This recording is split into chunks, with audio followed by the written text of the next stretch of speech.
E aí, pessoal, beleza? Sou Fábio Marcondes, autor de 5 livros. Aqui a gente fala sobre abstinência e dependência química. Hoje eu quero falar com vocês sobre o superego tirano e como isso funciona na adicção. Eu vou explicar, mas antes te convido para se inscrever no canal, caso não tenha se inscrito ainda. E eu lembro, né, que vocês não estão se inscrevendo, só 20% se inscreve. Então, cara, corre junto com o Papai Noia, mano. Se inscreve aí pra poder crescer nessa merda. Curte esse caralho, aciona o sininho, compartilha, comenta. Vamos fazer tudo que o mundo digital aí precisa pra eu continuar aqui, beleza? E assista até o final, porque eu tô vendo que, mano, assiste 2, 3 minutos e aí não vai ter uma conclusão do raciocínio, tá bom? Então vamos lá. Bom, rapidamente explicando, né? Superego, id, ego e superego. O id são as pulsões, os desejos, o lado mais fantasioso, falando de mente, né? De consciência e inconsciência. Trabalhando o inconsciente, subconsciente, consciente.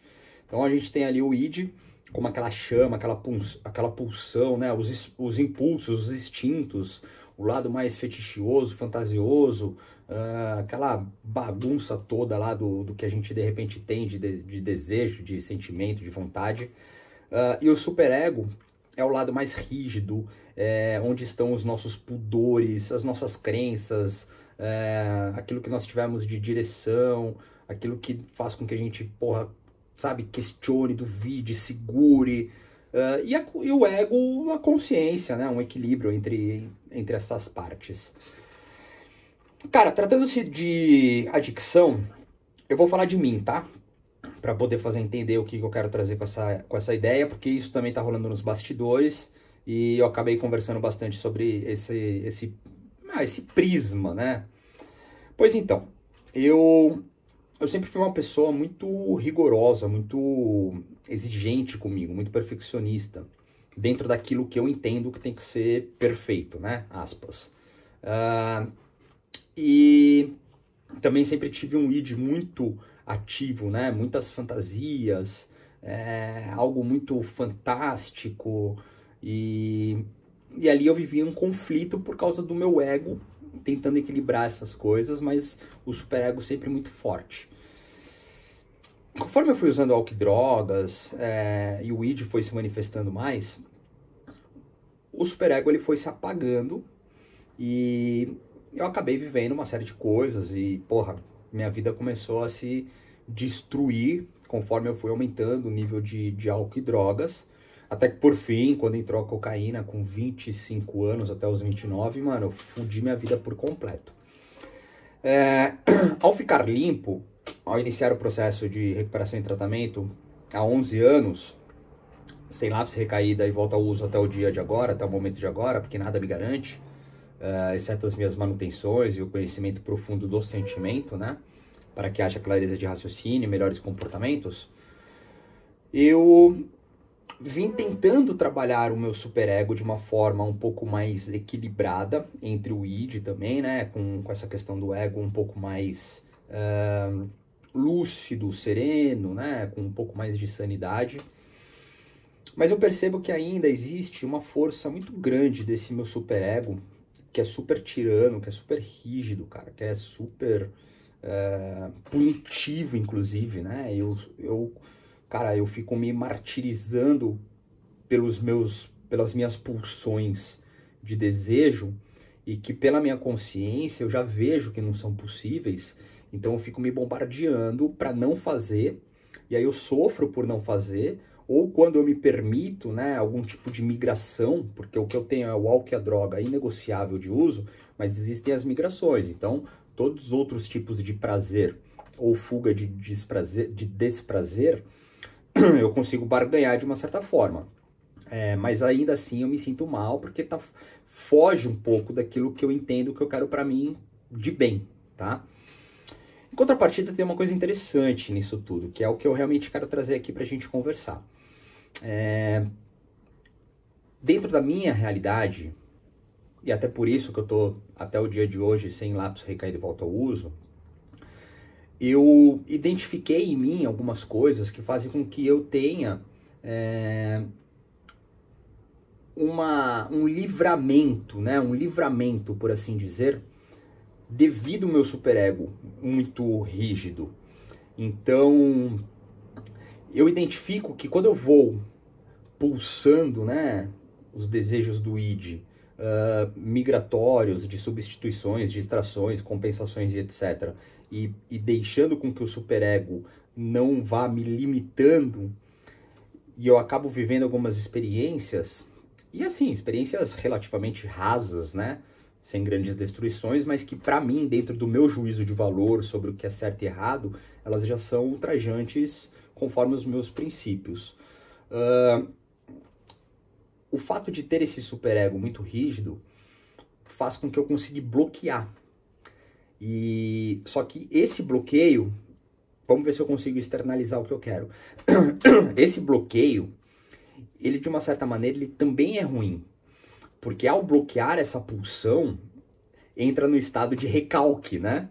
E o recalque, ele é ruim, porque ele não é vivenciado. Então essa energia, ela ainda está em mim e ela me consome internamente. Pode inclusive se transformar numa psicossomatização.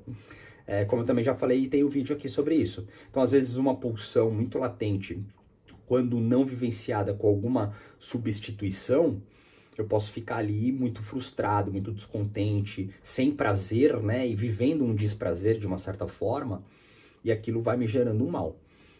Em contrapartida, ainda que me gere algum tipo de mal, continua sendo melhor porque não me levou ao álcool e à droga. Porque o final é o álcool e a droga.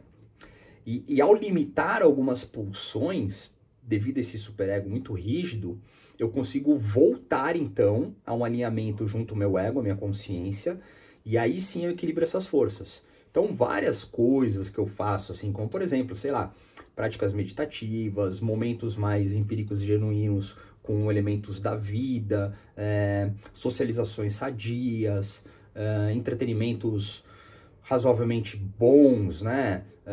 Desgastes físicos com algum tipo de esporte, até mesmo uma atenção, uma alimentação, um doce, uma comida gostosa, qualquer coisa assim que eu consiga equilibrar, vai escoando essa pulsão, né, de origem às vezes animal mesmo, ou muito fantasiosa, que já foi registrada e armazenada e está dentro de mim por causa do uso de álcool e drogas, mas que eu já não posso ter. Então o fato de eu conseguir bloquear isso me salva. Mas aí dentro desse mal-estar, deste bloqueio, eu preciso equilibrar essas forças para voltar a ter um bem-estar, tá? Eu acredito que tenha ficado um pouco confuso, mas a ideia, deixa eu ver se eu consigo simplificar, ter como o álcool e a droga o máximo de risco, tá? Identificar que possíveis migrações, elas devem ser bloqueadas, porque se não forem bloqueadas, elas podem me levar ao álcool e à droga. E mesmo vivendo uma espécie de sacrifício, né, para que então haja um benefício depois, eu consigo viver melhor. E é muito comum nos adictos existir essa relação de rigidez e de punição. E isso, se não for trabalhado, é muito ruim, porque aí pode fazer um rebote imediato para o uso de álcool e drogas. Por isso que é tão importante se conhecer, por isso que é importante entender o que está acontecendo no sentimento, por isso que é importante ter clareza de raciocínio, para que hajam então comportamentos adequados. Porque se nesse trânsito que eu estou tentando exemplificar para vocês, que cada um pode traduzir para sua verdade, se você não ficar atento, você pula em algum momento para o aspecto do uso, o álcool e a droga, né, que para nós, dentro de todas as nossas temáticas, seria o ponto inegociável. E aí as coisas serão muito piores, porque vem uma pulsão que já está acumulada e recalcada há muito tempo do id.